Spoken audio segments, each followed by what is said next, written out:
या ठिकाणी आयोजित करण्यात आलेली होती।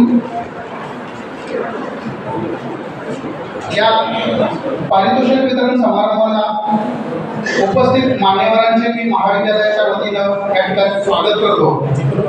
आमच्या शैक्षणिक संस्थेचे सचिव व अंदूरनगरीचे प्रथम नागरिक आदरणीय रामदादा आलुरे, तसेच आमच्या संस्थेचे मार्गदर्शक ॲडव्होकेट लक्ष्मीकांतजी पाटील साहेब, महाविद्यालयाचे प्राचार्य डॉक्टर उमाकांत चंद्रशेट्टी सर व रेवशी सर, या ठिकाणी उपस्थित ॲडव्होकेट दीपकदादा आलुरे, अशोकरावजी चिंचोले साहेब, फंदोरे सर, बालाजी घुगे, तसेच स्पर्धक संघ व विद्यार्थी वर्ग, महाविद्यालयातील प्राध्यापक वर्ग, विद्यार्थ्यांच्या नव्या विचारांना प्रोत्साहन देणे तसेच वास्तव विषयाची नव्या पिढीला जाणीव करून देणे, विद्यार्थी वर्गातील प्रतिभा, ज्ञान, पात्रता या स्पर्धात्मकता यांना उत्तेजन देणे, त्याचप्रमाणे भाषा कौशल्य, उत्स्फूर्तपणा, संवाद कौशल्य आणि सभानीतीपणा हे गुण अधिक प्रभावी व्हावेत या उद्देशाने या वादविवाद स्पर्धेचं आयोजन आमच्या महाविद्यालयाच्या वतीनं या ठिकाणी करण्यात आलं आहे।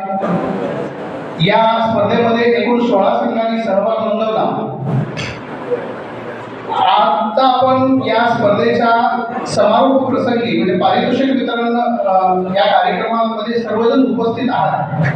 या ठिकाणी मी ॲडव्होकेट देवीदास वडगावकर सर यांचा या ठिकाणी सत्कार झालेला होता, तर मी लंडे सरांना विनंती करतो की त्यांनी देवीदास वडगावकर सरांचा सत्कार या ठिकाणी करावा।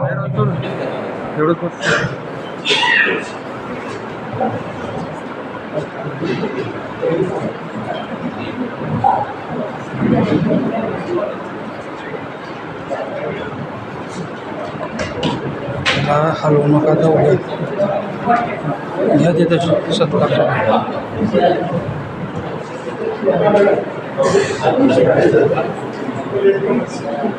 या स्पर्धेसाठी 16 संघांनी सहभाग नोंदवला होता। आज सकाळी 10:30 वाजता ही स्पर्धा चालू झाली होती। या स्पर्धेमध्ये ज्या विद्यार्थ्यांनी सहभाग नोंदवला त्यामध्ये मनोगत व्यक्त करण्यासाठी कोकाटे यशोदा आनंद, भाऊसाहेब बिराजदार, महाविद्यालय बलसूर यांनी आपलं मनोगत व्यक्त करावं अशी मी त्यांना विनंती करतो।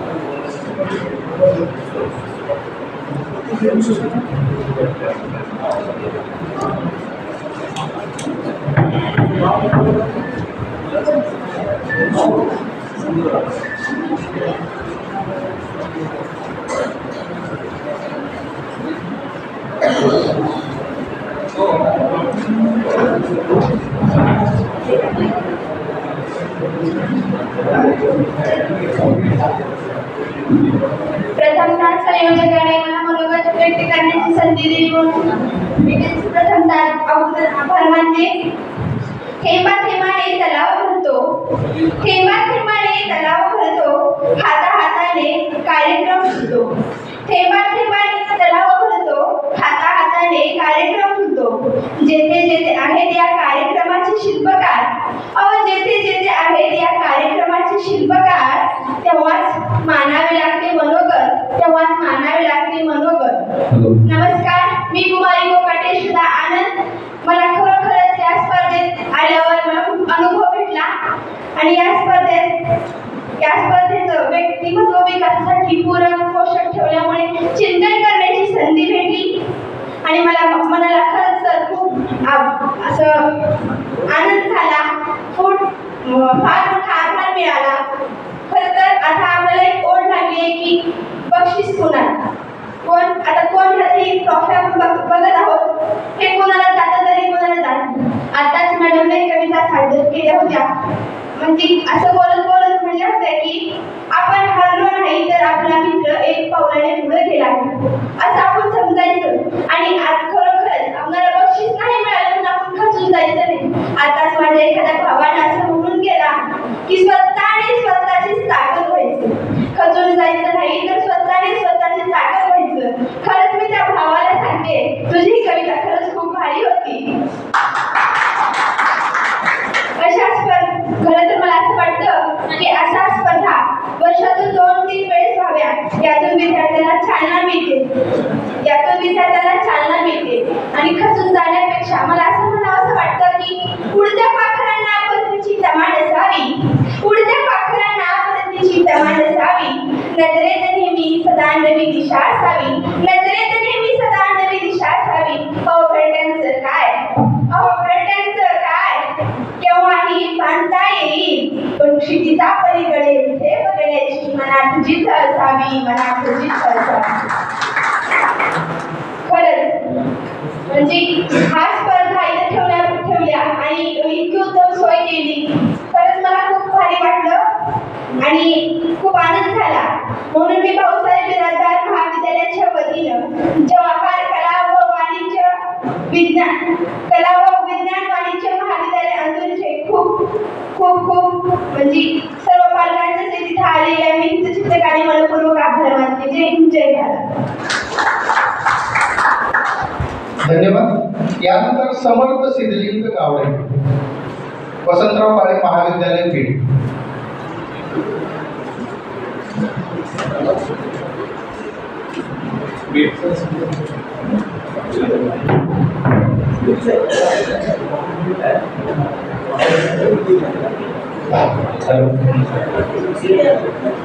प्रथम आता संयोजकांनी जे काही मला बोलण्याचे 2 शब्द का होईना किमान सध्या शेवटी का होईना मनोगत मांडण्याचं जे काही मला साथ दिलं त्यासाठी प्रथमतः त्यांचा मी आभार मानतो.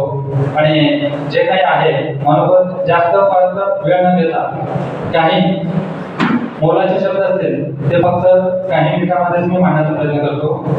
खरोखरच शिक्षण दीप उजळताना ज्ञानाचा मार्ग दाखविला, पण गुरुजनांना वचनांनी जीवन सच्चा समजविला. पण विद्येच्या प्रवाहात नालो अज्ञानाची अंधळा दूर केला. पण आरोग्य गुरुजींच्या आदर्श आपल्या नेहमी प्रेरणा व आदर्शदायी ठरतील असं मला वाटतं.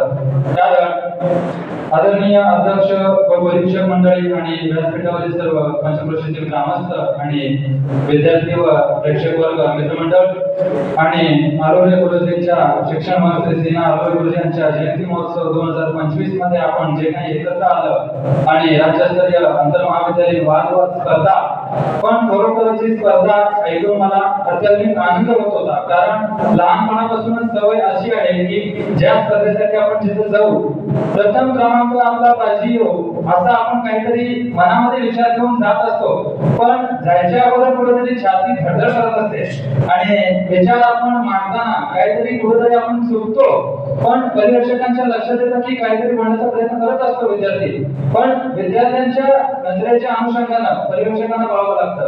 कारण आपलं घरचं आहे किंवा बाहेरचं आहे हे विषय तिथं न घेता त्यांनी जास्तीत जास्त आपण भले कितीही जरी शिकला पण आपण स्पर्धेमध्ये उतरलं तर आपण विद्यार्थी प्रिय म्हणूनच आपण तिथं उतरावं लागतं. पण खरोखर जे काही संयोजकांनी स्पर्धा ठेवली मला तरी आनंद झाला होता की जाऊन तिथं काहीतरी मी बोलल्याच्या नंतर 4 लोकही ऐकतील, ग्रामस्थ असतील, पंचक्रोशीतील ग्रामीण भागातील आलेले विद्यार्थी असतील. पण आपली कुठेतरी ठाम जे काही विचारसरणी असते ते मांडण्याचे आपल्याला जे काही व्यासपीठ तयार करून दिलं जातं आणि त्या व्यासपीठावरती आपले 4 विचार आणि शब्द मनोगत आपण मांडण्याचा प्रयत्न करत असतो. ते अशा सर्व सामान्य मांडता येणार नाही. कारण उत्कृष्ट अशा उच्च शिक्षित तंत्रज्ञान आणि कौशल्यता विकसनशील आणि विद्यार्थ्यांच्या कलागुणांना वाव प्रतिसाद मिळण्यासाठी व्यासपीठ तयार केलं जातं. अशा या शिक्षण मंत्री श्री आरोग्य गुरुजी यांना मी प्रथम वंदन करतो आणि माझ्या काही विचारांना मी मांडणी सुरुवात करतो. तर आज आपण हे महाविद्यालयाचे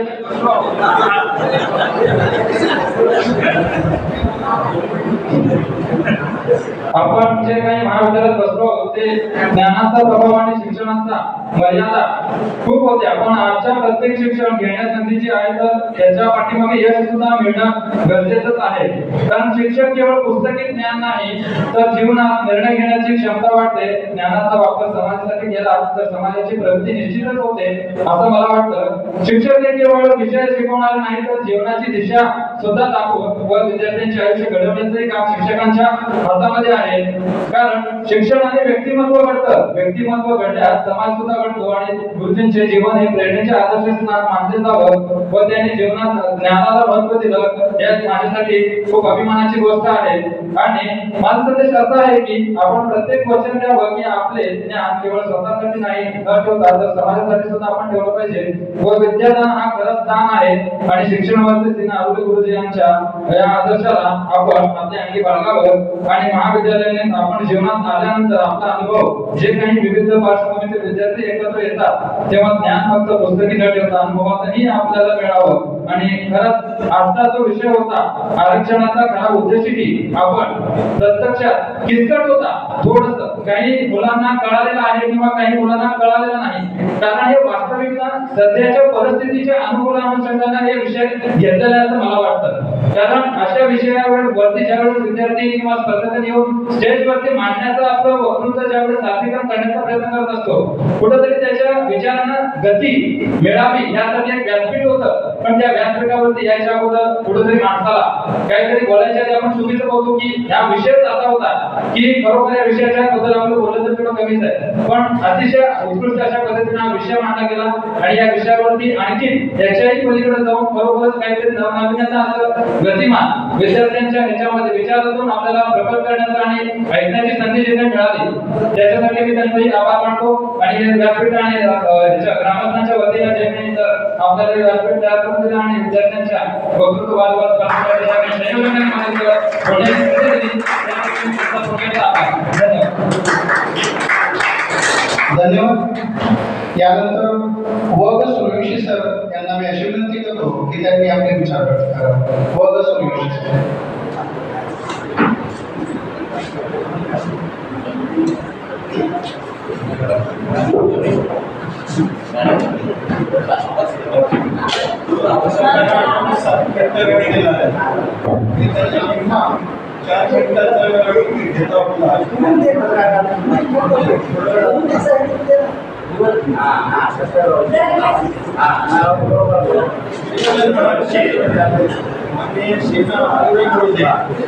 त्यांच्या धर्मपत्नी शांता काकी यांच्या पवित्र स्मृतीला मी अभिवादन करतो. हे महाविद्यालय जवाहर कला विज्ञान आणि वाणिज्य महाविद्यालय परवानगी घेत्या वेळेला त्यावेळेला योगायोगाने मी आता बोरगावकर साहेब, शिवाजीराव पाटील बाबळगावकर आणि अडुरे गुरुजी तिथे होतो. अडुरे गुरुजींनी या महाविद्यालयाचा प्रस्ताव आणलेला होता मान्यतेसाठी विद्यापीठाकडून मागणी करून. आणि मग तिथं गाड्याचं ठरल्यानंतर ते 2 मिनिटं कोणाला तरी बोलताना बाहेर गेले आणि बाबळगावकर म्हणाले बोरगावकर साहेबांना की आपल्या महाविद्यालयावर परिणाम होणार नाही का. मी बोरगावकर साहेब बोलण्यापूर्वीच म्हणालो तसा तुम्ही विचार करायचे काही कारण नाही साहेब. तुमच्या महाविद्यालयाची गुणवत्ता वाढली तर हे महाविद्यालय तेवढ्या प्रमाणात चालणार नाही, त्यामुळे तसं काही विचार करू नका म्हणून म्हटल्यानंतर बोरगावकर साहेबांनी सुद्धा तेच भूमिका घेतली आणि महाविद्यालय मिळालं.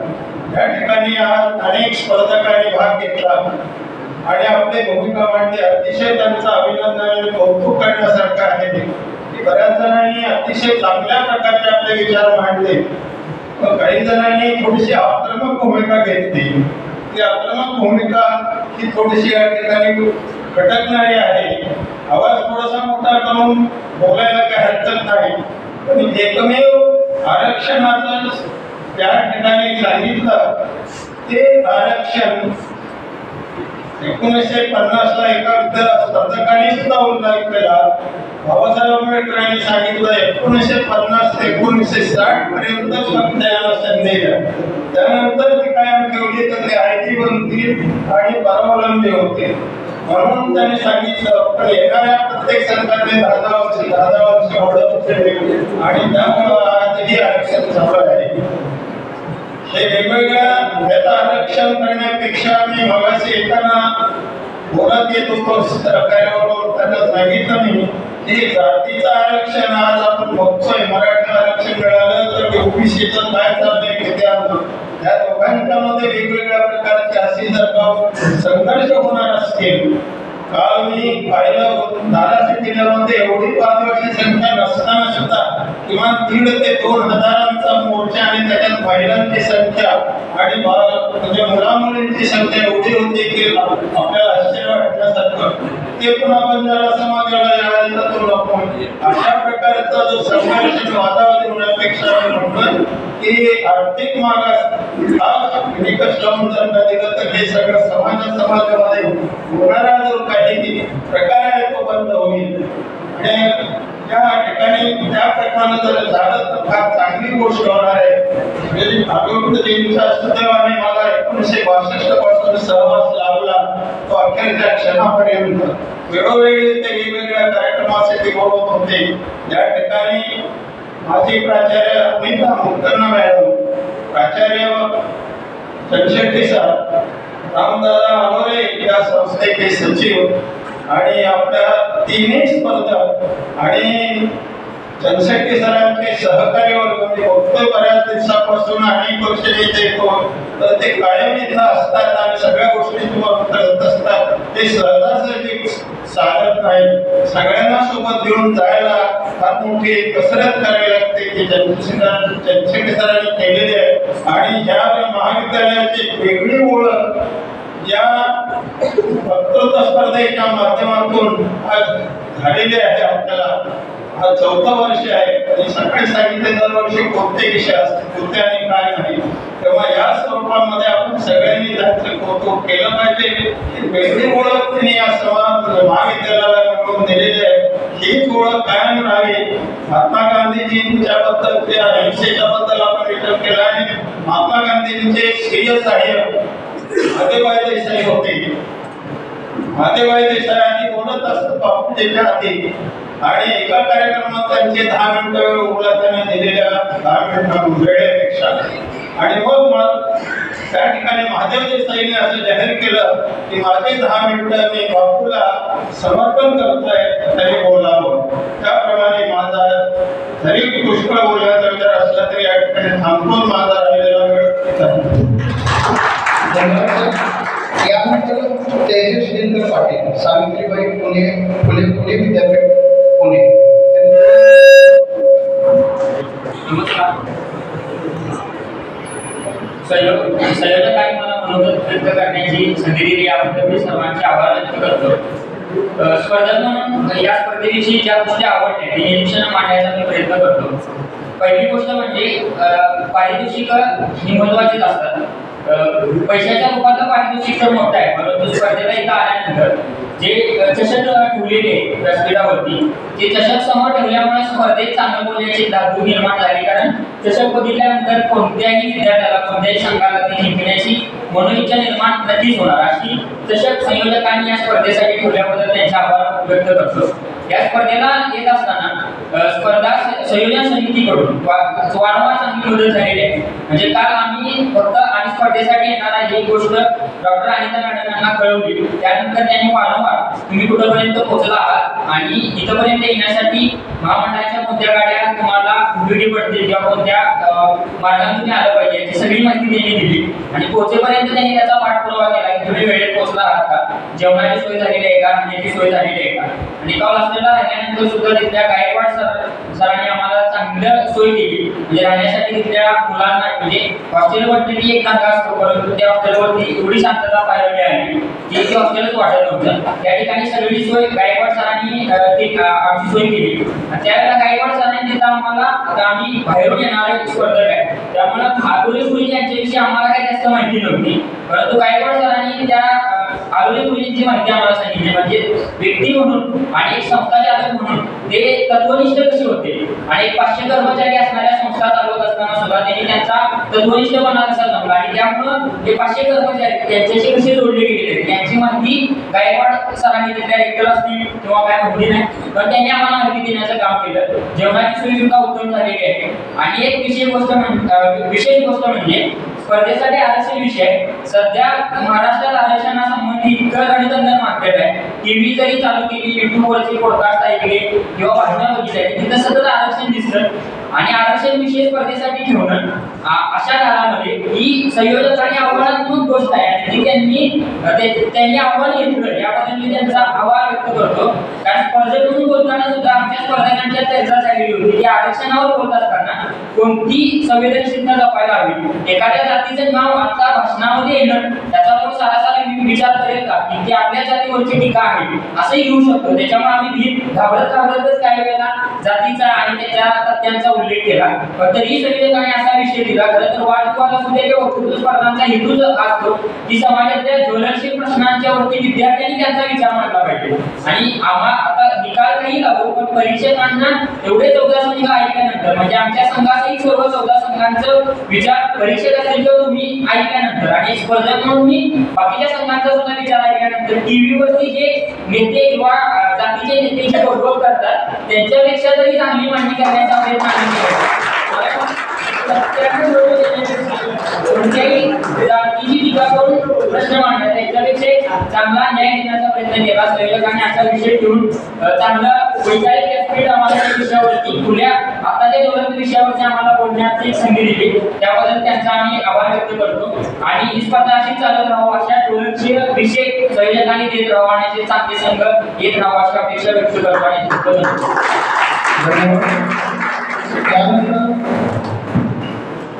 यानंतर सकाळपासून आपण एका परीक्षणाचं कार्य करत असलेले परीक्षक ॲडव्होकेट देवेंद्र सर यांना मी विनंती करतो की त्यांनी आपले अनुभव विचार या ठिकाणी ॲडव्होकेट देवदास वडगावकर सर.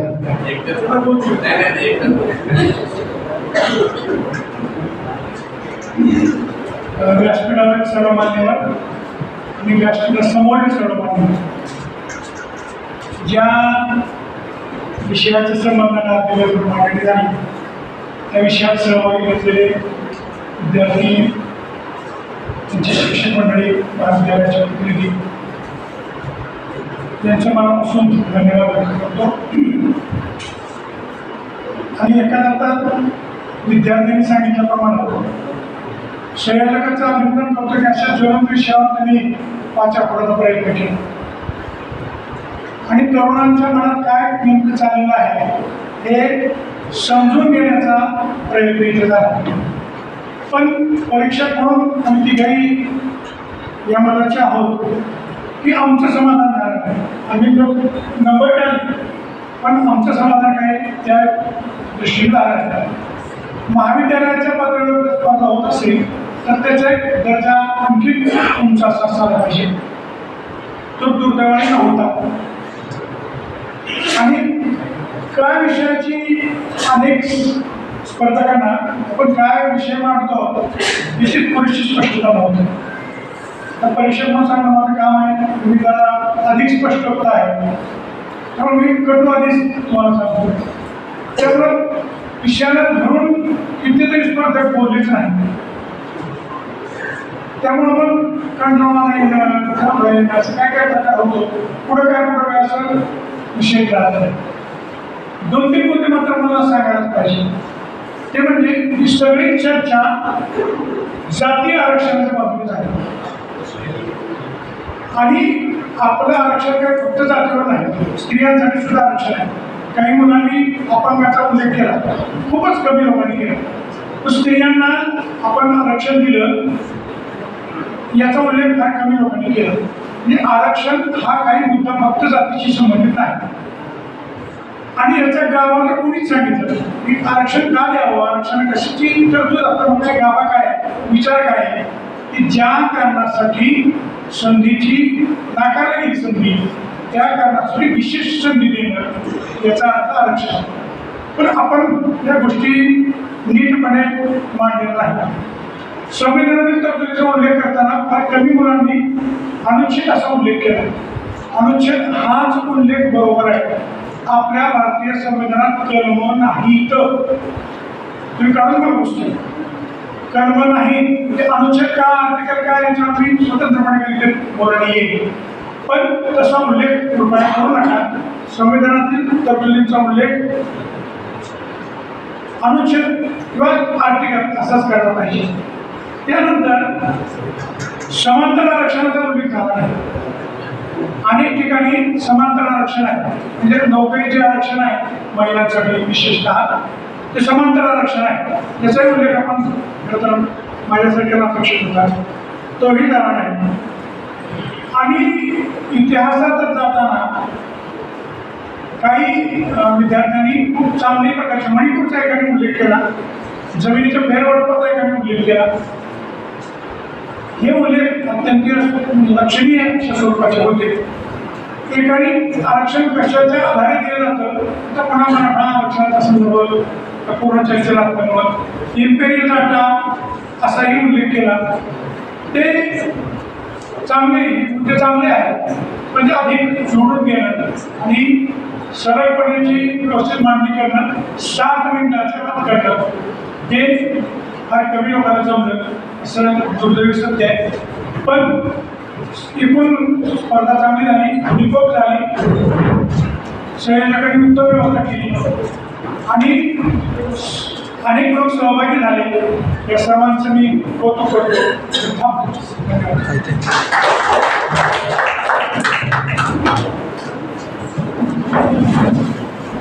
धन्यवाद सर. माननीय ॲडव्होकेट लक्ष्मीकांतजी पाटील साहेब यांचं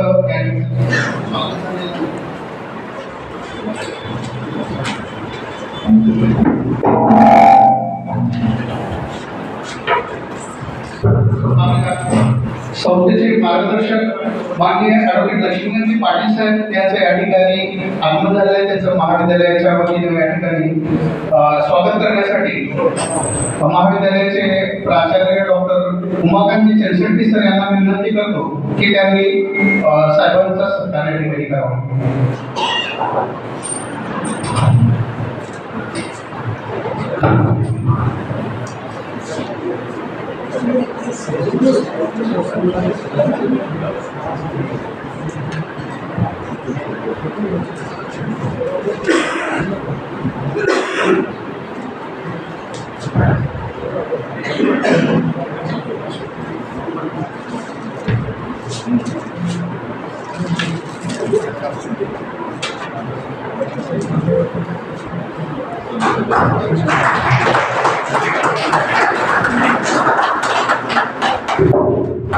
यानंतर मी या ठिकाणी माननीय श्री अरविंदजी जोशी ज्येष्ठ पत्रकार सोलापूर यांना विनंती करतो 2 मिनिटांमध्ये आपण अनुमती त्या ठिकाणी व्यक्त करावं. अरविंद जोशी.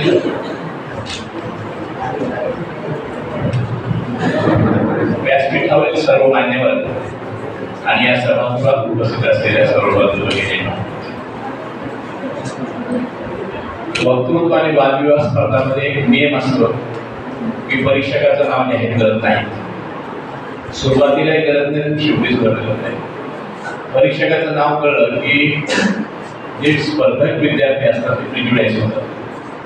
मग ते आम्हाला एका स्पर्धेमध्ये असा अनुभव आला की पत्रकारितेवर एक वादविवाद स्पर्धा होती आणि परीक्षक मी होतो, नाव सांगू नका म्हणत होतो, पण कळलं काही विद्यार्थ्यांना.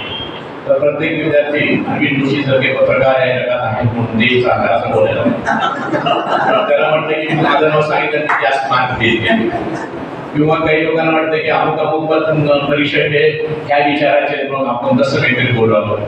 असं काही नसतं. परीक्षकांनी फार काही बोलायचं नसतं. परीक्षकांच्या वतीनं आता देवीदास पडगावकर बोललेले आहेत. परंतु मला फक्त एक गोष्ट सगळ्या स्पर्धकांना सांगायची, अगदी एक सोपी लहान मुलाला सांगितली जाणारी गोष्ट आहे. चांगलं वक्तृत्व काय आहे आणि ते कसं निर्माण होतं. तर एक गोष्ट सांगतो, आम्ही माझा एक वक्ता प्रशिक्षण वर्ग आहे 15 दिवसाचा. त्या वर्गामध्ये विद्यार्थी उत्तम वक्ता होतोच. त्यांना आम्ही सांगतो की तुम्हाला चांगलं वक्ता व्हायचं का, तर एक गोष्ट आहे का. एक शिष्य होता आणि त्याला चांगलं वक्ता व्हायचं होतं. तो गुरुला असं म्हणाला की गुरुजी मला चांगलं वक्ता व्हायचं, मी काय करू. त्यांना चांगलं वक्ता व्हायचं का, उद्या सकाळी नदीच्या किनारी मला भेट. तो मला जरा गुरुजीच ऐकण्यात काही फरक पडलाय का, मला पोहायला शिकायचं नाही, वक्ता व्हायचं आहे. म्हणजे मला कळलं आहे मला उद्या सकाळी नदीच्या किनारी भेट. तर तो मला गुरुजीला समजून जर म्हणजे काय म्हणतो जाऊ आपण तिथं एखादं दलितचं पाणी किंवा अर्घ घेऊन काही मंत्र सांगत असताना काय सांगताय. तो विचार आपण नदीच्या किनारी गेला गुरुजी तिथून आल्यानंतर तो म्हणला गुरुजी मी आलोय तो अंगाचे कपडे काढ. त्याने सगळे कपडे काढले अंगावर उभा राहिला. गुरुजीने कपडे काढले 2 तासाच्या मार्गात त्यामध्ये पाण्यात चाललं. तो मला नम्रपणे मी पुन्हा एकदा विनंती करतो की मला पोहायला शिकायचं नाही, मला वक्तव्याचं आहे. गुरुजी मला माहिती आहे तुला वक्तव्याचं सर पाण्यात. त्याला पाण्यात नेलं. गुरुजींच्या मांड्याला पाणी लागायला लागलं आणि ह्याच्या गळ्यापर्यंत आलं. गुरुजी शेवटी सांगतो मला पोहायला नाही शिकायचं. एवढं म्हणायचं गुरुजींच्या डोक्यावर हात ठेवला, त्याला पाण्यात धावलं. दूध मारायला लागला कारण पोहात मिळालं. तर 1 मिनिट तो असं तडफड केला. गुरुजींनी त्याला वर काढलं. वर काढल्यानंतर तुम्हाला ही काय भाषा शिकवायची पद्धत आहे का मला जाती गुरुजी तुम्ही त्यामध्ये काठावर चाललं. तर काठावर आणलं आणि त्याला असं विचारलं की मी तुला ज्यावेळेस पाण्यात बुडवलं 1 मिनिट तू पाण्यात होतास त्यावेळेस तुला काय पाहिजे होतं? तुला काय पाहिजे होतं म्हणजे काय हवा पाहिजे होती. जर मी तुला असं म्हणत होते की हवा खेळत होते रे, हवा काय फुकट कुठे मिळते, 1 लाख रुपये देतो, हवा काय कमवू नको. तर म्हणून माझ्या मड्याला काय करतो ते हवा घेऊन तुमचे 5 लाख रुपये काही उपयोग नाही. 5 लाख काही नाही, मला त्याला हवा पाहिजे होती. तुला दुसरा एक पर्याय सांगतो, हवा किंवा काही मागायचं नाही, राजकन्याशी विवाह होऊन देतो. काय प्रयत्न करशील? हवा का राजकन्या? काय गुरुजी काय बोलतो राजकन्या तुम्ही करणार काय करायला बसतो. मला त्या 1 मिनिटाला हवा पाहिजे होती, हवा पाहिजे होती आणि हवाच पाहिजे होती. गुरुजी म्हणले तू एक लक्षात ठेव, तुला ज्या तीव्रतेने त्या क्षणाला हवाच पाहिजे होती तेवढ्याच तीव्रतेने माझ्या मनात आलेला विचार मला समाजाला सांगितलाच पाहिजे असं वाटेल त्यावेळेस तुझं भाषण आपोआप छान. मात्र तो विचार मनात जाणून आला पाहिजे आणि तुझं चिंतन मानलं झालं पाहिजे. मला ही कमतरता ह्या भारतात फार जाणवली. आणि दुसरं माझे जे गुरु होते मला भाषे शिकवून आले त्यामुळे तुम्ही अलंकारिक बोला, काव्यात बोला, काही त्याची गरज नाहीये. प्रत्येक वाक्य छोटं छोटं आणि व्याकरण शुद्ध बोला. करता कर्मक्रिया ह्याचा निदान काहीतरी वेळ लागतो का बघा. तेवढी एक कृती सगळ्याच्या भारतात मला आढळली. छानपैकी छोटी छोटी वाक्य मुद्दात पोगात म्हणून पोचतोय असं तुम्ही अभ्यासपूर्ण रीतीने तयार केली दिसती नाही. म्हणजे तुम्ही आधी इथे भाषणाला आला, तुम्हाला 7 मिनिटात वेळ दिलेला आहे, 5 मिनिटं विषय मांडायचा आहे, 2 मिनिटं तुम्हाला समारोप करायचा आहे. तर तुमचं पहिलं मिनिटाचं भाषण इंट्रोडक्शनचं असेल, त्यात तुम्ही कोणत्या बाजूने बोलणार आहे हे असेल. नंतरचे 2, 3, 4 मिनिटं हळूहळू भाषण तुमचं बोलत जाईल. तुमचा मुद्दा लोकांच्या घरी उतरवा, त्यासाठी 1-2 उदाहरणं द्या आणि इकडं 5 मिनिटांनी पेज वाचा म्हणून. तर अशा प्रकारे असं 2 मिनिटं तुमचं समारोप होईल. एवढी तयारी मी केली का मला केली असेल तर मी त्याला बक्षीस द्यायला तयार आहे माझ्यामध्ये. पण आपण काय बोलतो 7व्या मिनिटाला तुमचं उदाहरण सुरू होत नाही आणि 6व्या मिनिटाला मुख्य मुद्दा असतो. पहिल्यांदा काय बोलतो स्वतःला कळत नाही. ही तयारी नाही भारताची. माझे इंग्रजीचे प्राध्यापक होते ते माझ्याकडून भागमध्ये अर्पण घ्यायचे. मी जवळजवळ 13 स्पर्धात भाग घेतला, 12 बक्षीस घेऊन आलो. तर ते माझे सर इतकं कठोरपणे माझी तयारी करून घ्यायचे. इंग्लिश भाषण सुद्धा करून घ्यायचे माझ्याकडून तयार. सो दॅट्स माय हे तुमचं 6व्या मिनिटाला आजच पाहिजे म्हणजे. तर बोल पुन्हा एकदा बघ 4थ्या मिनिटाला यायला लागलंय. It is not correct. 6व्या मिनिटाला आलं पाहिजे. इतकं ती व्यवस्थित भाषण तयार करून घ्यायचे. प्रत्येक वाक्याची पोचल्या काही लोकांमध्ये पॉज घेतो घ्यायला आपण प्रत्येक वाक्याला. हे सगळे अभ्यास करायचे विषय आहेत. थोडंसं तयारी करा, छान वाचन नाही करा. मला एक अतिशय दयनीय अज्ञान दिसलं म्हणजे हे जे आरक्षणाचे धोरणे आहेत ते संपवायचे असतील तर समान नागरिक कायदा केला पाहिजे. त्याच्यात त्या विद्वत्तेला मी हात जोडायला तयार आहे. समान नागरिक कायद्याचा आरक्षणाचा काय संबंध आहे? हे 2 वेगळे विषय आहेत. मागची स्पर्धा करत समान नागरिक कायदा झालेली आणि प्रत्येक विद्यार्थी बरोबर हे ज्ञान घेऊन आला होता. तर मला असं कुठे अज्ञान दिसलं नाही की समान नागरिक कायदा हा विवाह विच्छेद दत्तक आणि वारसा या गोष्टीसाठी आहे आणि तो मुस्लिमांचा वेगळा आहे, हिंदूंचा वेगळा आहे. याचा आरक्षणाचा दूरपर्यंत काही संबंध नाही. पण लोकांना समान लोक समान ते सगळे समान होत असतील म्हणून समान नागरिक कायदा नको. अशा प्रकारचा अज्ञान जर आपण स्पर्धेला एकदम बाळगत असतो तर मग तुमच्याकडून आम्ही काय घ्यायचंय? सो तेवढा तरी अभ्यास करा. निदान आपण भाषा 1 लाख 2 लाख 3 लाख नीट म्हणून बघा. आपल्या भाषेत एक चूक आहे आपल्या सरांना विचारा. आता सरांचं ज्ञान येत असल्यानं मग काय सगळ्या आठवड्याचं नाही, परंतु थोडं सगळं अभ्यास करून दाखल करा. एवढं माझं म्हणणं आहे. मी काही जास्त वेळ घेणार नाही. आपण सर्वांनी माझं 1 किलोमीटरचं भाषण ऐकलं, धन्यवाद देतो. म्हणजे वेळ वाजायची वाट माझ्या भाषण थांबतो. धन्यवाद. यानंतर ॲडव्होकेट अजय रणशंकरे सर, छत्रपती संभाजी यांचा सत्कार या ठिकाणी मी नळगे सरांना विनंती करतो की त्यांनी या ठिकाणी सरांचा सत्कार करावा. रणशंकरे सर.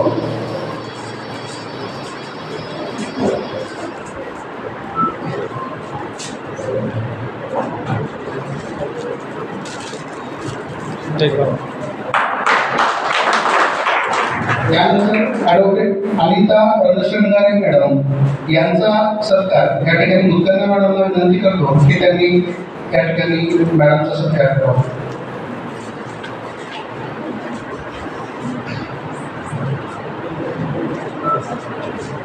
यानंतर या ठिकाणी सकाळपासून परीक्षक म्हणून काम बजावत असलेले माननीय श्री रवींद्रजी केसरकर सर, पत्रकार धाराशिव केसकर सर यांनी आपलं मनोगत या ठिकाणी व्यक्त करावं अशी मी त्यांना. याचा आवाज एकदा कमी ठेवा, जास्त कमी करा.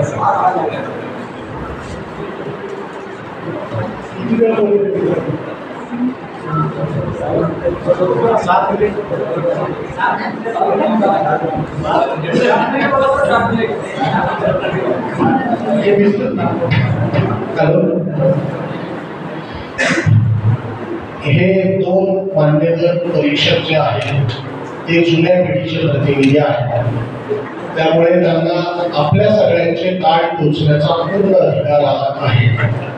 मी तुमच्या पिढीचा तुमचा मोठा भाऊ आहे आणि मंचावर बसलेले सर्व मान्यवर, मंचासमोरील सर्व मान्यवर आणि स्पर्धेमध्ये सहभागी झालेल्या माझ्या लहान बहिणी भावांनो, तुम्हा सगळ्यांचं मी परीक्षक या नात्यानं मनापासून अभिनंदन करतो. तुम्ही खूप छान प्रयत्न केला, खूप छान मुद्दे मांडले. पण मोठा भाऊ म्हणून तुमच्याशी 2 गप्पा मारेन आणि मग परीक्षक म्हणून एकच गोष्ट सांगेन आणि थांबेन, जास्त बोलणार नाही. आरक्षण हा विषय इतका महत्वाचा आहे, त्याची सुरुवात कधी झाली, कशासाठी झाली, या सगळ्या गोष्टींची चर्चा अनेकांनी करण्याचा प्रयत्न केला. परंतु आपण अंदूरला जायला निघालो तर गाडी कुठच्या दिशेची पकडतो? अंदूरच्याच दिशेची पकडतो ना. अंदूरच्या विरुद्ध दिशेची पकडून पुन्हा उलटा येतो. काय होईल? 5-50-100 किलोमीटरचा फेरफटका उलटा पडेल की नाही? अगदी आपलं असंच झालं. म्हणजे मुख्य मुद्द्याकडे येतो, तिथून दुसरीकडे जातो, पुन्हा चौथीकडे येतो, पुन्हा 5वीकडे येतो. मला वाटायला मी त्या पकडला होता, त्याच्या लक्षात आली एक गोष्ट आणि मग लगेच कळालं की अरे स्पष्टता नाही की काय एखाद्या गोष्टीची. म्हणजे आर्थिक निकषावर आरक्षण असं अनेक मुलं बोलली. EWS आहे आपल्याकडे. EWS साठी असलेल्या उत्पन्नाची मर्यादा किती आहे माहिती आहे तुम्हाला? कोणीच नाही सांगितलं. क्रिमिलियर ओबीसी साठीचं त्याच्या उत्पन्नाची मर्यादा किती आहे तेही कोणीच नाही सांगितलं. EWS च्या आरक्षणाचा लाभ घेण्यासाठी कुटुंबाच्या एकूण उत्पन्नाची मर्यादा लक्षात घेतली जाते आणि ओबीसी आरक्षणाचा लाभ घेण्यासाठी कुटुंबाच्या एकूण उत्पन्नाची नाही, त्या उमेदवाराच्या उत्पन्नाची पण नाही, त्याच्या आई वडिलांच्या उत्पन्नाची बेरीज लक्षात घेतली जाते. हे झालं आरक्षणाचं राजकारण. म्हणजे मी ओबीसी कॅन्डिडेट आहे, माझ्या आई वडिलांकडे 2 कोटी रुपयांची मालमत्ता आहे आणि क्रिमिलियरचं सर्टिफिकेट घेण्यासाठीची अट आहे 8 लाख रुपयांची. माझ्या आई वडील त्यांची 2 कोटी रुपयांची मालमत्ता माझ्या नावावरती देणगी करतात. माझी झाली ती 2 कोटीची मालमत्ता आणि आई वडील नॉन क्रिमिलियर मध्ये येऊन बसतात. म्हणजे खेडकर, पूजा खेडकरचं जे प्रकरण गाजलं ना ते हे प्रकरण होतं. हे आरक्षणातलं राजकारण समजून घ्यायला पाहिजे. अशा अनेक गोष्टी इथं आल्याच नाही. एक छोटी गोष्ट सांगतो. एक राहुल महार नावाचा महार होता. आणि त्याला एके दिवशी छोटंसं 2च ओळींचं पत्र आलं. ते छोटंसं 2 ओळींचं पत्र त्याच्या हातात पडल्यावर वाटलं की काय दिलं असेल या 2 ओळींमध्ये. रात्रभर तो प्रचंड बेचैन होता. सकाळी उठल्या अगोदर गावातल्या मास्तरांच्या घराकडे धावत पळत सुटला आणि मास्तरांच्या घराकडे येत असताना मास्तराच्या बायकोनं राहून महाराला पाहिलं आणि बायकोनं पाहिल्या मास्तराच्या बायकोनं मास्तरला सांगितलं, ऐता राहून महाराज चालून घराकडे येतो आहे. पाणी तापवायसाठी असलेलं जळण संपलंय. कदाचित त्याचं तुमच्याकडे काहीतरी काम असेल. 2 ओळीचं पत्र वाचून घेण्यासाठी आला हे लक्षात आल्यावरती मायबाबी म्हणाली की तुम्ही आंघोळीला घरात जाताय असं म्हणा आणि पत्र वाचून देण्यासाठी किमान 15 दिवस पुरेल पाणी तापवायसाठी. इतकं जळण त्याच्याकडून करून घ्या. रामू महाराजचं पत्र मास्तरनी हातात घेतलं. 15 दिवस पुरेल इतकं जळण फोडून घेतलं. केसापासून पायाच्या बोटापर्यंत घामात न्हालेला रामू महाराज धोत्रानं चेहरा पुसत मास्तराच्या घराच्या पायरीजवळ बसला आणि मास्तरांनी पत्र हाताच्या म्हटलं, रामू आणि तुझी मोठी बहीण मुंबईला राहत होती का? म्हणला, हो जी, माझी मावस बहीण मुंबईला राहत होती, ती मेली रे, त्याचं हे पत्र आहे. रामू महाराजच्या पोराच्या ही गोष्ट लक्षात आली. डॉक्टर बाबासाहेब आंबेडकरांच्या संविधानानं निर्माण केलेल्या कायद्यातून मिळालेला आरक्षणाचा लाभ त्याने घेतला. शिकला, शिक्षक झाला, विद्यापीठाचा कुलगुरू झाला आणि तराळ अंतराळ नावाचं भलं मोठं आत्मचरित्र शंकरराव खरातांनी आपल्या सगळ्यांना काय किती मग हे सामाजिक न्यायाचं तत्व मी पुन्हा सामाजिक न्याय म्हणायची गोष्टच नाही का? संतोष नारायणकर नावाचा माझा एक कवी मित्र आहे. तो परभणीमध्ये रिक्षा चालवतो. त्याची कविता ही आरक्षणाचा विषय समजून सांगण्यासाठी खूप मोलाची आणि महत्वाची आहे असं मला वाटतं. व्यक्तिशः खूप छोट्या छोट्या गोष्टी असतात. म्हणजे कुटुंबामध्ये आपण सगळे ज्यावेळी राहत असतो त्यावेळी टोपल्यामध्ये जर 4 भाकरी असतील आणि आपल्या सगळ्यांची भूक 6 भाकरीची असेल तर आई किंवा वडील त्याग करतात आणि आपल्या मुलांचं पोट भरावं याची काळजी करतात. कुटुंबामध्ये आपण त्याग करण्यावर भर देतो आणि समाजामध्ये ओरबडून खाण्यावरती भर देतो. आरक्षणाच्या बाबतीत हे झालंय. कुटुंबात जसं आपण वागतो तसं समाजात वागायला लागलो की सामाजिक न्यायाचं तत्व आपोआप लागू पडतं. मी कुठे जन्मावं, कुठला रंग घेऊन जन्मावं, कुठलं लिंग घेऊन जन्मावं, काळा व्हावं की गोरा व्हावं याच्यासाठी मी माझ्या आई वडिलांना किंवा जन्म देणाऱ्या ईश्वराला कधीच पत्र लिहिलं नाही. माझा जिथे जन्म झाला तो अपघातानं झाला आणि जिथे अपघातानं जन्म झाला तिथली एक अपघाताची ओळख मला येऊन चिटकली. ती जातीची आहे, ती रंगाची आहे, ती धर्माची आहे, ती गावाची आहे, ती देशाची आहे, ती प्रदेशाची आहे आणि ते एका ओळखीवरून माझ्या व्यक्तिमत्वाचा सगळा आलेख तुम्ही जर ठरवायला लागला तर माझ्या कर्तृत्वाला काय किंमत राहिली. दुर्दैवानं अपघातानं मिळालेली ओळख ठोकरून फेकून देणं आणि कर्तृत्वाची भारतरत्न नावाची ओळख निर्माण करणं हे सगळ्यात महत्वाचं आहे. भारतरत्न नावाची ओळख निर्माण केलेल्या डॉक्टर बाबासाहेब आंबेडकरांनी 15 एप्रिल 1948 साली सविताबाईंसोबत दुसरा विवाह केला. दुसरा विवाह केल्यानंतर देशभरातल्या अनेक दैनिकांनी टीका करणाऱ्या बातम्या छापल्या आणि एका दैनिकाने बातमी अशी छापली होती रामदादा की सविताबाई म्हणजे शारदा कबीर या सारस्वत ब्राह्मण असलेल्या डॉक्टर असलेल्या बाईनं एका दलिताबरोबर लग्न करून स्वर्गात जाण्याचा आपला मार्ग स्वतःच्या हाताने बंद केला. असं दैनिकात हेडलाईन छापून आली. ही हेडलाईन वाचून सरदार वल्लभभाई पटेलांनी सभागृहामध्ये देशाचे पंतप्रधान पंडित जवाहरलाल नेहरू यांना विचारलं की ज्या देशाची रचना आपण सामाजिक न्यायाच्या तत्वानं करण्याचं ठरवलं आहे त्या देशात आपल्या मंत्रिमंडळातले ज्येष्ठ सदस्य असलेल्या आंबेडकरांबद्दल आपल्या देशातली माध्यमं अशा पद्धतीची हीन दर्जाची भाषा वापरत असतील तर या देशाचे पंतप्रधान म्हणून तुम्ही नेमकी या माध्यमांच्या विरोधात काय भूमिका घेणार असा प्रश्न विचारणारे सरदार वल्लभभाई पटेल आणि त्या प्रश्नाला उत्तर देण्यासारखे थोर पंडित जवाहरलाल नेहरू आता सभागृहात नाही. त्यामुळे सभागृहामध्ये आरक्षणावरून सुरू असलेला गोंधळ सामाजिक न्यायाच्या अंगानं जाण्याऐवजी राजकीय अंगानं जाणार. अनेक जण बोलताना बाहेर घोषणा देताना सुद्धा म्हणतात आरक्षण आमच्या हक्काचं नाही कुणाच्या असं म्हणतात ना सगळेजण. आरक्षण हा आपला हक्क नाही. आरक्षण ही भारतीय संविधानानं दिलेली विशेष सवलत आहे. हक्क आणि अधिकार त्याहीपेक्षा मोठे असतात. म्हणून तर सर्वोच्च न्यायालयानं सांगितलं की सवलत ही आपल्या अधिकारापेक्षा कधीच मोठी असता कामा नये. म्हणून आपलं आरक्षण 50% जास्त असता कामा नये. हे जे तत्व आहे ना ते तिथून आलं. काही जणांनी उल्लेख केला पण विशेष सवलत आहे हे किती जणांना सांगतात. माझ्या लहान बहीण भावांनो स्पर्धा संपून जाईल. मी तर प्रत्येक वेळी म्हणतो 31,000 रुपये लय झाले हो दादा. मी आता कॅल्क्युलेटरवर खेळत बसलो. एका सेकंदाला 78 रुपये द्यायला लागले तुम्ही किती.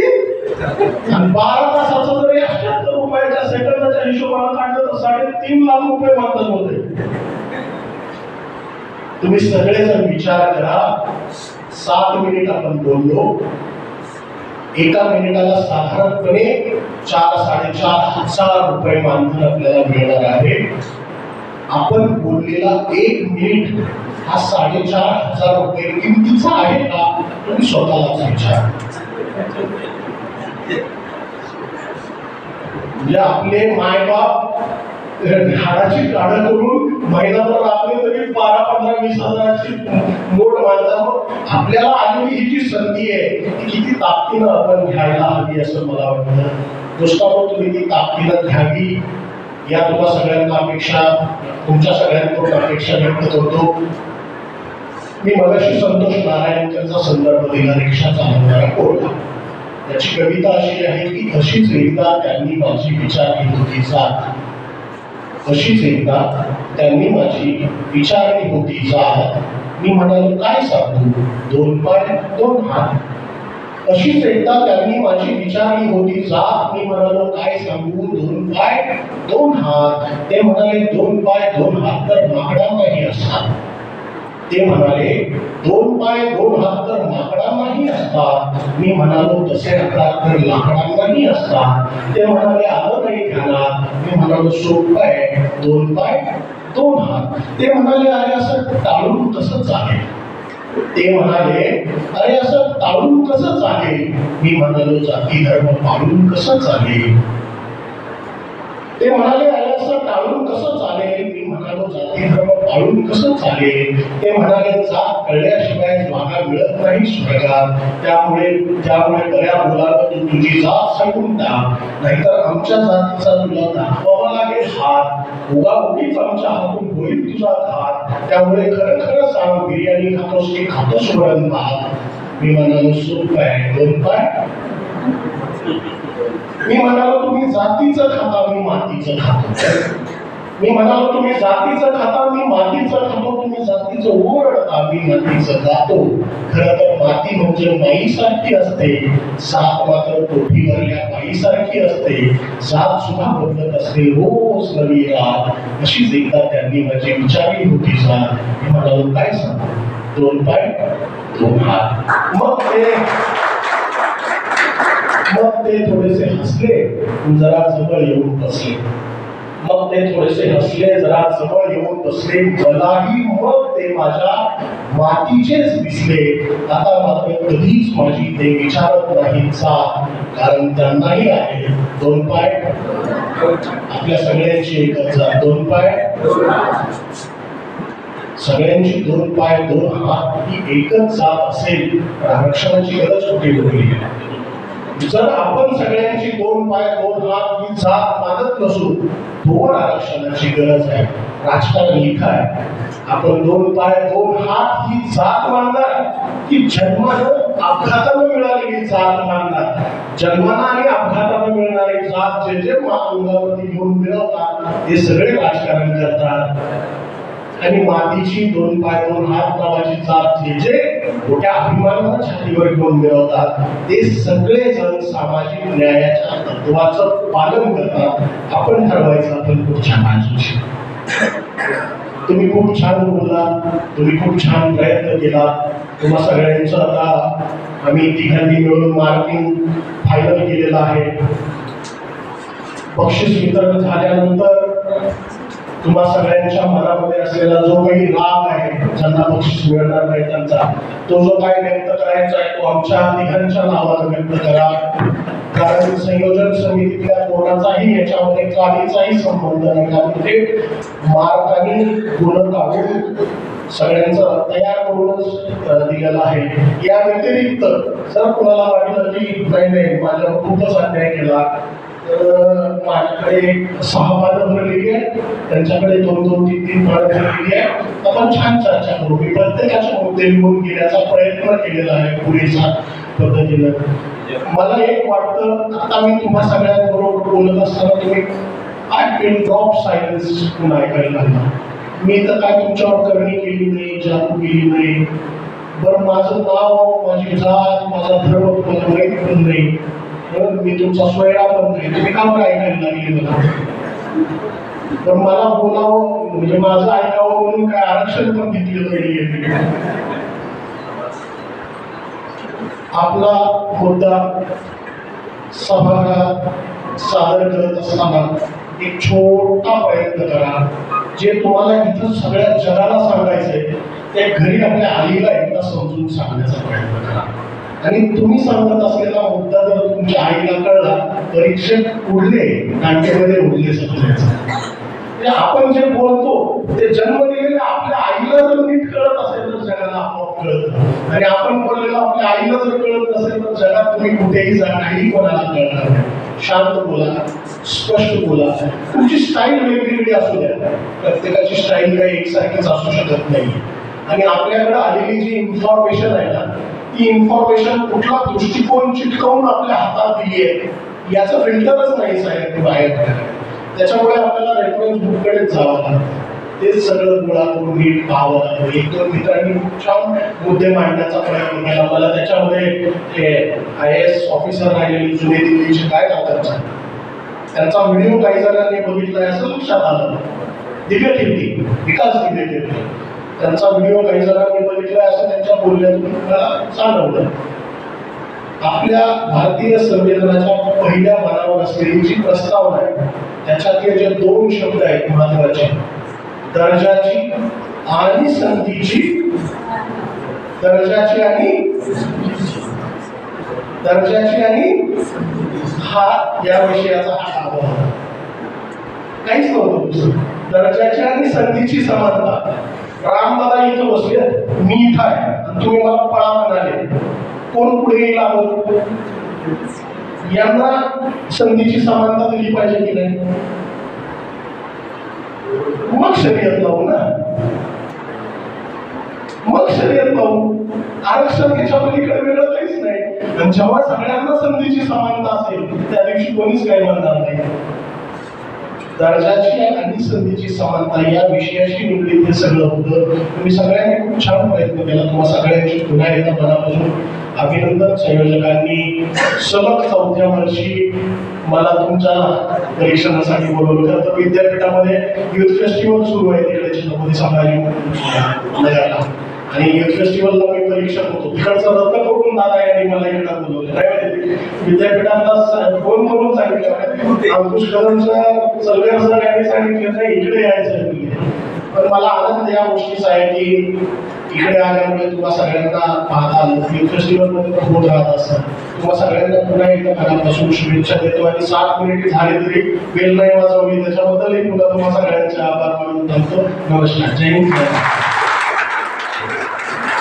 त्यानंतर आपण ज्याची प्रतीक्षा करत होतो तो पारितोषिक वितरण समारंभाचा कार्यक्रम या ठिकाणी संपन्न होणार आहे. मी डॉक्टर नळगे सरांना विनंती करतो की त्यांनी पारितोषिक वितरण समारंभाच्या कार्यक्रमाचं सूत्रसंचालन. आदरणीय शिक्षण महर्षी शीला आदुरे गुरुजी यांच्या जयंती महोत्सवानिमित्त राज्यस्तरीय आंतर महाविद्यालय वादविवाद स्पर्धा जे आयोजित केलेली आहे ते आज संपन्न झालेले आहे. त्याचं जे अंतिम टप्प्यामध्ये आपण आहोत. दिवसभर ही स्पर्धा जवळपास 5-5.5 तास चाललेली आहे आणि ज्या ज्या स्पर्धकांना या ठिकाणी पारितोषिक मिळालेलं आहे ते जरी या ठिकाणी मिळेलच, पण त्याच्या अगोदर केसकर सरांनी आता 31,000चा उल्लेख केला. मी या ठिकाणी पारितोषिक दाते हे जे वादविवाद स्पर्धेसाठी जे पारितोषिक ठेवलेले आहे ते पारितोषिक दात्यांचं पहिल्यांदा मी या ठिकाणी मनपूर्वक आभार व्यक्त करतो, अभिनंदन करतो. ते कोण कोण आहेत पहिल्यांदा तुम्हाला माहिती सांगणार आहे. त्याच्या अगोदर माननीय ॲडव्होकेट लक्ष्मीकांत पाटील साहेब आमच्या महाविद्यालय विकास समितीचे ते सदस्य आहेत. त्यांनी सुरुवातीला आम्ही ज्यावेळेला कल्पना मांडली की आपण वादविवाद स्पर्धा गुरुजींच्या जयंतीनिमित्त ठेवू, त्यावेळेला आमचा विचार होता की एक 11,000 रुपये पहिलं पारितोषिक ठेवावं. तर पाटील साहेबांनी म्हणाले की नाही, माझ्यातर्फे 51,000 रुपयाचं पहिलं पारितोषिक ठेवा. पुन्हा आम्हीच रिक्वेस्ट केला आणि 31,000 रुपयाचं पहिलं पारितोषिक हे ठेवलेलं आहे. माननीय ॲडव्होकेट लक्ष्मीकांत पाटील साहेब यांच्यातर्फे दरवर्षी 31,000 रुपयाचं प्रथम पारितोषिक त्यांच्यातर्फे या विजेत्यांना दिला जातो. हे 4थं वर्ष आहे आणि द्वितीय जो पारितोषिक आहे तो 21,000 रुपयाचा आहे.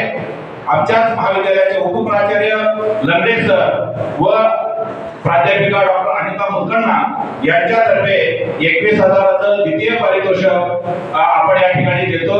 ते पारितोषिक जाते आहे. तसेच तिसरं पारितोषिक जे आहे ते 15,000 रुपयाचं आहे. तर आमच्याच महाविद्यालयाचे प्राचार्य डॉक्टर उमाकांत चंचेटी सर यांच्यातर्फे हे 15,000 रुपयाचं तृतीय पारितोषिक आपण या ठिकाणी देत असतो. तसेच उत्तेजनार्थ 7,500 रुपयाचं जे पारितोषिक आहे ते आमच्याच महाविद्यालयाचे प्राध्यापक डॉक्टर बाबासाहेब आंबेडकर मराठवाडा विद्यापीठाचे व्यवस्थापन परिषदेचे सदस्य डॉक्टर अंकुश कदम यांच्यातर्फे 7,500 रुपयाचं पारितोषिक उत्तेजनार्थ म्हणून आपण या ठिकाणी देत असतो. तसेच प्रभावी वक्ता अनुकूल बाजूने 1 आणि प्रतिकूल बाजूने 1 असे 5,000 रुपयाचे 2 पारितोषिक आपण या ठिकाणी देतो. अनुकूल बाजूने जे 5,000 रुपयाचं पारितोषिक आहे ते आमच्या महाविद्यालयाचे हिंदी विभागाचे प्राध्यापक डॉक्टर मल्लिकार्जुन बिराजदार सर यांच्यातर्फे आपण या ठिकाणी 5,000 रुपयाचं पारितोषिक देतो. आणि जे प्रतिकूल बाजूला जे पारितोषिक आहे प्रभावी वक्त्याचं 5,000 रुपयाचं ते आमच्याच महाविद्यालयातील इंग्रजी विभागाचे डॉक्टर विवेकानंद वाहुळे यांच्यातर्फे 5,000 रुपयाचं पारितोषिक आपण या ठिकाणी देत असतो. तर अशा प्रकारे हे पारितोषिक दाते आहेत. या सर्वांचं मी महाविद्यालयाच्या वतीनं प्रथमतः मनपूर्वक आभार व्यक्त करतो, अभिनंदन करतो. आणि त्यांच्या प्रेरणेमुळे हे सतत 4 वर्षापासून ही वादविवाद स्पर्धा अविरतपणे यशस्वीपणे त्यांच्याच मार्गदर्शनाखाली आणि त्यांच्या दातृत्वामुळे हे चालू आहे. तर या ठिकाणी हे पारितोषिक दाते आपल्याला माहिती असावं म्हणून मी या ठिकाणी नामोल्लेख केलेलं आहे. तर यानंतर आपण ज्याची आतुरतेने वाट पाहत आहोत ते पारितोषिक दाते आहेत.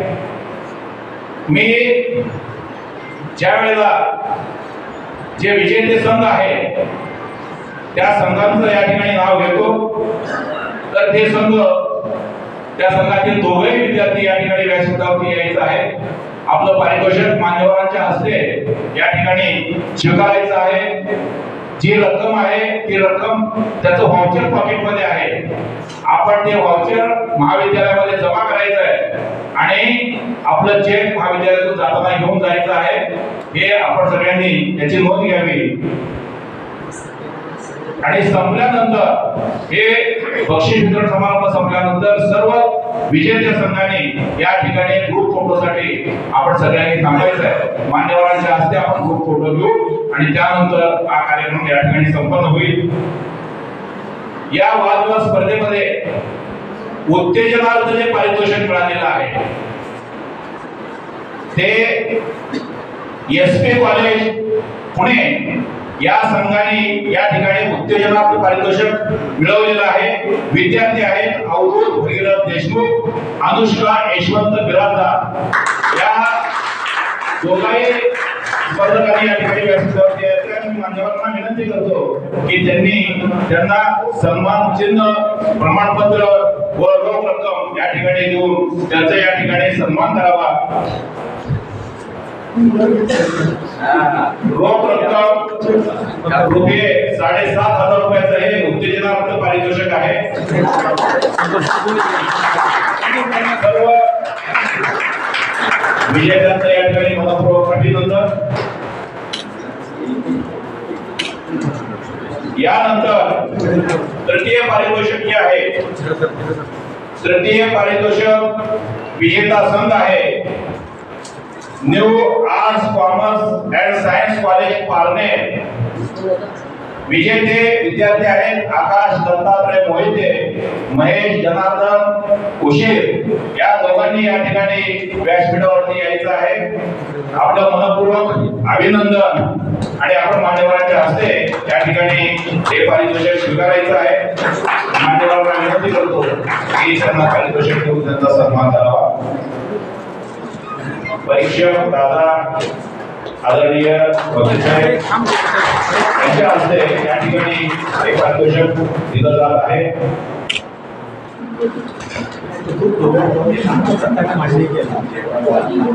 एक गोष्ट राहून गेली आहे, पारितोषिक दाते जे आहे ते पारितोषिक दाते पण या ठिकाणी व्यासपीठावरती यायचं आहे. त्यांचं पारितोषिक देत असताना द्वितीय पारितोषिक जे आहे या ठिकाणी द्वितीय पारितोषिक विजेता संघ आहे, कॉलेज आहे संस्कार मंदिर महाविद्यालय पुणे. रोहन ज्योतिराम गवडे, नितीन जगन्नाथ गागरे यांना 21,000 रुपयाचं पारितोषिक आहे. मी मान्यवरांना विनंती करतो की त्यांनी या संघास पारितोषिक देऊन पारितोषिक दाते मान्यवर या सर्वांनी त्यांना पारितोषिक देऊन त्यांचा सन्मान करावा.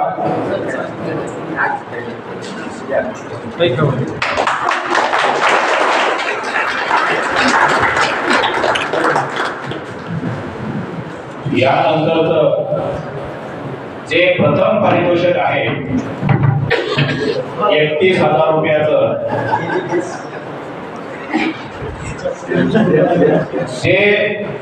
जे चांगले बोललेले आहेत त्यांना निश्चितच ते माहिती असेल. बाकीच्या प्रेक्षकांना पुन्हा माहिती असेल, कुणाला मिळालेलं असेल.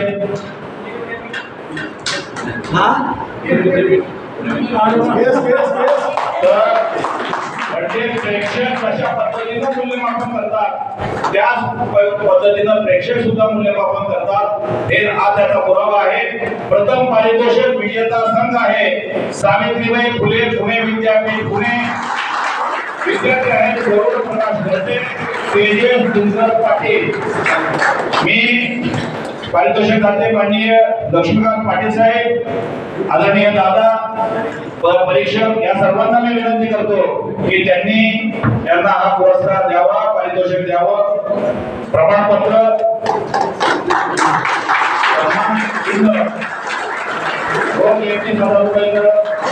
पारितोषिक या ठिकाणी देऊन त्यांचा सन्मान केला जात आहे. या विजेत्या संघाचं मनपूर्वक अभिनंदन करतो. हे दोघे 3 दिवसापासून सतत मला फोन करत आहेत आणि ते मुक्कामाला काल आलेले आहेत.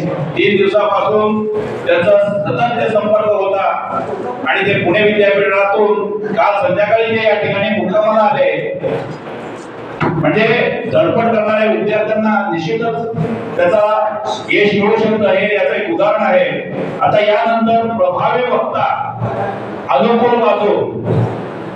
तर प्रभावी वक्त्यामध्ये अनुकूल वाजोला जे एक पारितोषिक मिळालेलं आहे, हे आतापर्यंत जे पारितोषिक मिळालेले आहे ते तर चांगले बोललेलेच आहेत, त्यात वाद नाही, पण त्यांना सोडून ज्यांना ज्यांना प्रथम द्वितीय तृतीय आणि उत्तेजनाचं बक्षीस मिळालेलं आहे त्यांच्यातला सोडून बाकीच्यांमध्ये 2 प्रभावी वक्ते आपण निवडत असतो.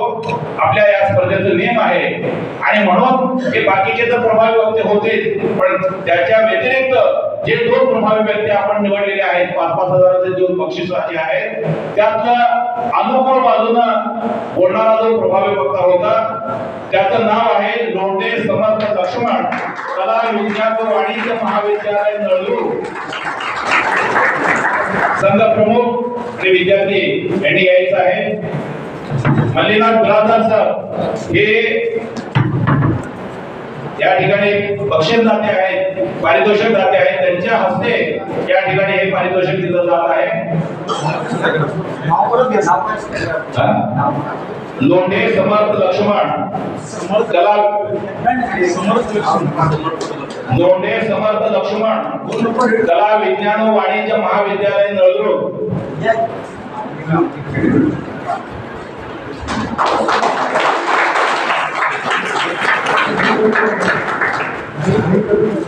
यानंतर प्रतिकूल बाजूला जो प्रभावी वक्ता आहे त्यांचं नाव आहे प्रथमेश बळीराम गिरी, माणिकचंद पहाडे, लॉ कॉलेज संगमनेर.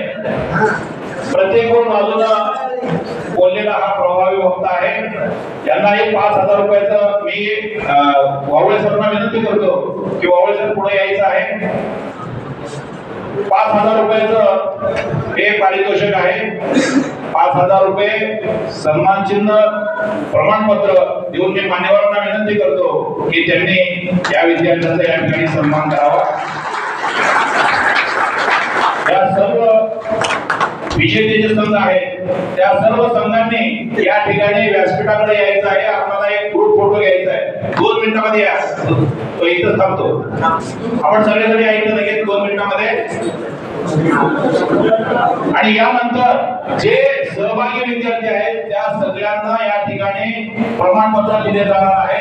आपापले प्रमाणपत्र आपण या ठिकाणी घ्यायचं आहे. सगळे या इकडे पुढं.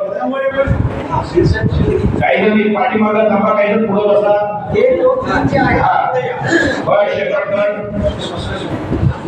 प्रथम द्वितीय तृतीय इथं पुढे थांबा.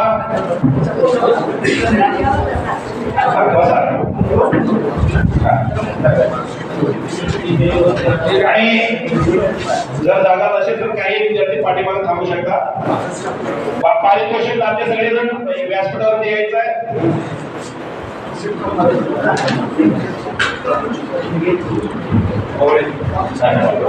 या सर इथं थांबा पुढं बावळे सर थांबा सर.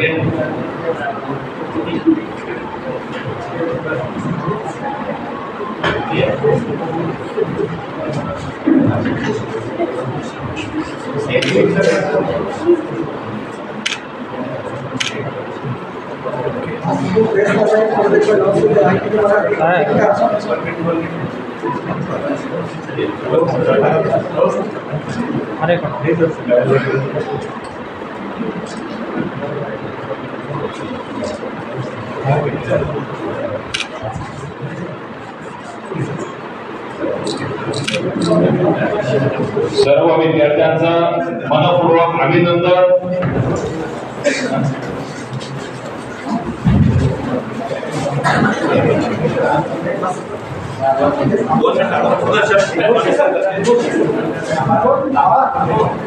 या कार्यक्रमाला दिवसभर उपस्थित राहिलेले आमच्या संस्थेचे सचिव आदरणीय रामचंद्रदा आलोरे त्यांचा मी त्या ठिकाणी महाविद्यालयाच्या वतीनं आभार व्यक्त करतो. या कार्यक्रमाला उपस्थित असलेले आमचे मार्गदर्शक माननीय ॲडव्होकेट लक्ष्मीकांतजी पाटील साहेब हे देखील या ठिकाणी उपस्थित आहेत. त्यांचा देखील महाविद्यालयाच्या वतीनं या ठिकाणी आभार व्यक्त करतो. परीक्षक म्हणून मान्य श्री अरविंदजी जोशी ज्येष्ठ पत्रकार सोलापूर यांनी या ठिकाणी परीक्षणाचं कार्य केलं, त्यांचं देखील महाविद्यालयाच्या वतीने या ठिकाणी आभार व्यक्त करतो. तसेच देवीदास वडगावकर साहेब यांचं देखील महाविद्यालयाच्या वतीनं या ठिकाणी मी आभार व्यक्त करतो. तसेच मान्य श्री रवींद्र केसकर पत्रकार धाराशिव अशोक यांनी देखील परीक्षणाचं कार्य केलं, त्यांचं देखील महाविद्यालयाच्या वतीने या ठिकाणी आभार व्यक्त करतो. महाविद्यालयाचे प्राचार्य तसेच सूर्यवंशी सर, तसेच doctor Ashokrao Chinchole sir, advocate Deepakdada Alure, Baldure sir, Balaji Goge, Kandle sir, सर्व पालक, सर्व पत्रकार, सहभागी संघ, उपस्थित सर्व प्राध्यापक वर्ग, विद्यार्थी, शिक्षकेतर कर्मचारी यांनी उपस्थित राहून या कार्यक्रमाची शोभा वाढवली. यांचं देखील महाविद्यालयाच्या वतीनं या ठिकाणी आभार व्यक्त करतो. तसेच ॲडव्होकेट अजय रणशृंगारे साहेब, ॲडव्होकेट अनिता रणशृंगारे मॅडम या देखील या कार्यक्रमाला उपस्थित राहून या कार्यक्रमाची शोभा वाढवली. त्यांचं देखील महाविद्यालयाच्या वतीनं या ठिकाणी आभार व्यक्त करतो. आणि सर्वांना पुढे बक्षीस मिळालेलं नाही असे जे स्पर्धक आहेत त्यांनी समोर येऊन त्यांना प्रमाणपत्र देण्यात आले आहे. सर्व सहभागी स्पर्धक या सर्व ज्यांना सर्व सहभागी स्पर्धक त्यांनी इथं पुढे यायचं आहे. केवळ तुम्ही सहभागी झाला, तुम्ही व्यक्त झाला म्हणून त्यांना पारितोषिक मिळालेलं आहे. एकदा या वक्त्यांसाठी जोरदार टाळ्या वाजवा.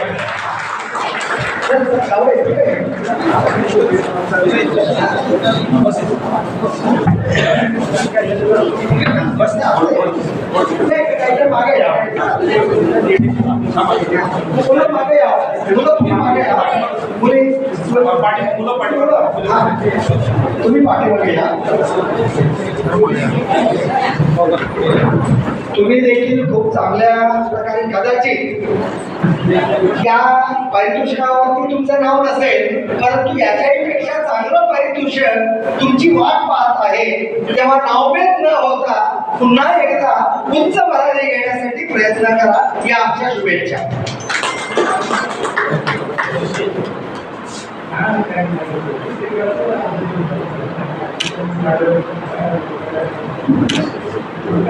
इकडे बघा.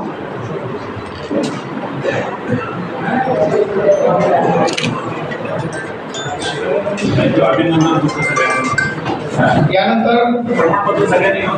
वंदे मातरम नंतर या कार्यक्रमाची समाप्ती होणार आहे. सर्वांनी बोलून म्हणायचे.